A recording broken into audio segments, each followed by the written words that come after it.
നല്ല അണ്ടിപ്പരിപ്പ് പോലെ ഇരിക്കും ഈ സാധനം. എന്നാ രുചിയാണെന്നറിയോ? നിങ്ങൾ തിന്നിട്ടില്ല, തിന്നണം കേട്ടോ. ഈ പന ഞാനങ്ങ് വെട്ടാൻ പോവാ. ഇതാണ് ചൂണ്ടപ്പന അല്ലെങ്കിൽ കാളിപ്പന എന്ന് പറയുവേ. ഇത് വെട്ടിയിട്ട് ഇതിൻ്റെ കാമ്പ് നമുക്ക് തിന്നാം. അത് ഞാൻ കാണിക്കാം കേട്ടോ. ഇങ്ങനത്തെ പനകളെല്ലാം ഞാൻ എൻ്റെ ഈ പറമ്പിൽ കൂടെ നിർത്തിയിട്ടുണ്ട്. ഇവിടെ എല്ലാം നിർത്തിയിട്ടുണ്ടേ. ഇത് ഇങ്ങനെ വെട്ടിയെടുക്കും. എന്നിട്ട് ഇത് പൊളിച്ചെടുക്കുന്നത് കാണിച്ചു തരാം കേട്ടോ. ഇത് ഞങ്ങളുടെ തന്നെ പറമ്പ് കാണിക്കുന്ന കേട്ടോ. ഇവിടെ ഞങ്ങൾ ഇത് കണ്ടോ, ഈ പന ഇവിടെ നിർത്തിയിരിക്കുക.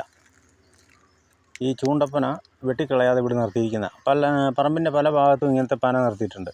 കാരണം അത് ഞാൻ വെട്ടിക്കളയല്ല, അത് വല്ലപ്പോഴും ഒക്കെ ഇങ്ങനെ വേനൽക്കാലത്ത് വെട്ടിപ്പൊളിച്ച് തിന്നാൻ പറ്റും, അതിനുവേണ്ടി നിർത്തിയിരിക്കുന്ന. ഈ പരുവം മുതൽ ഇത് വെട്ടിപ്പൊളിച്ച് തിന്നാൻ പറ്റും. വളരുന്നതനുസരിച്ച് ഇതിനുള്ളിൽ കാമ്പ് കൂടുതൽ കിട്ടും. ഇതിനെക്കഴിഞ്ഞ് ശകലം കൂടെ വലിപ്പമുള്ള 2 പനയുണ്ടെങ്കിൽ ഒരാൾക്ക് ഒരു നേരം സുഖമായിട്ട് കഴിക്കാം. ആൾ കൂടുതലുണ്ടെങ്കിൽ വലിയ പന വെട്ടിപ്പൊളിച്ചാൽ ഇഷ്ടം പോലെ സാധനം കിട്ടും. ഇതിൻ്റെ ഉൾക്കാമ്പാണ് തിന്നുന്നത്. എന്നാ രുചിയാണെന്നറിയോ? അടിപൊളി സാധനമാണ്. ഇതിൻ്റെ ഒരു ഷോർട്ട്സ് വീഡിയോ ഇതിനു മുമ്പ് ഞാൻ ഇട്ടിട്ടുണ്ട്, 1 കൊല്ലം മുമ്പ്. അപ്പോൾ അതിനകത്തും കുറച്ച് വിവരങ്ങളുണ്ട്, അതും കയറി ഒന്ന് കാണണേ. അടുത്തത് പറമ്പിൻ്റെ പല ഭാഗത്തും ഈ സാധനം നിൽപ്പുണ്ട്. അതിനെ വെട്ടി കളയൂല. നല്ല രുചിയാണ് സംഭവം. കാളിപ്പന അല്ലെങ്കിൽ ചൂണ്ടപ്പന. കൊടപ്പനയല്ല, പന പല സൈസുണ്ട്. എന്നാൽ ചൂണ്ടപ്പനയാണ് വെട്ടിപ്പൊളിച്ച് തിന്നുന്നത്.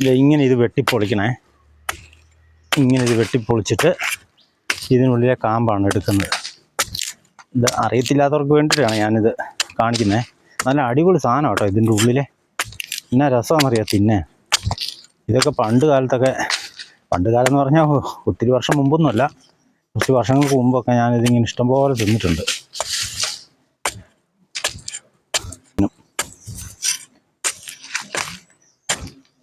ഒരു നേരത്തെ ഭക്ഷണത്തിന് ഇതുപോലത്തെ 2 പന മതി.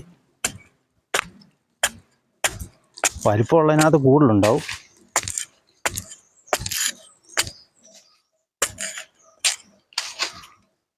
ഇതാ സാധനം ഇതുണ്ടോ. ഇതിനുള്ളിൽ ഇനിയുണ്ടേ. ഇത് ഇങ്ങനെ തിന്നാം.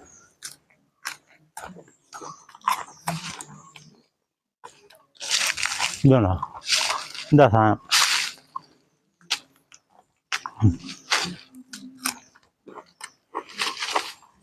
മുഴുത്ത ഇതിനെ കഴിഞ്ഞും വലിപ്പമുള്ള 2 പനയുണ്ടെങ്കിൽ ഒരു നേരത്തെ ആഹാരമായി ഒരാൾക്ക്.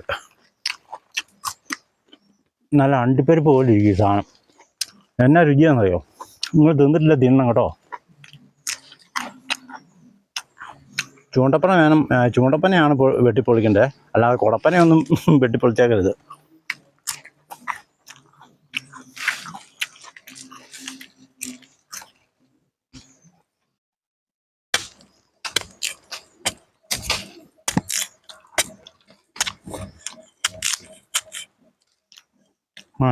ഇതിൻ്റെ ബാക്കിയാണ് ഇതിനകത്തേക്കുണ്ട്. കണ്ടോ, ഇത് മുകളിലോട്ട് ചെല്ലും തോറും മൂത്ത് വരും. ഇതിൻ്റെ അടിയിലേക്കാണ് ഈ സാധനം ശരിക്കും നല്ല ഇളതായിട്ടുള്ള സംഗതി. അത് തിന്നാനാണ് ഏറ്റവും രുചി. അപ്പോൾ ഇത് തിന്ന് നോക്കണം കേട്ടോ.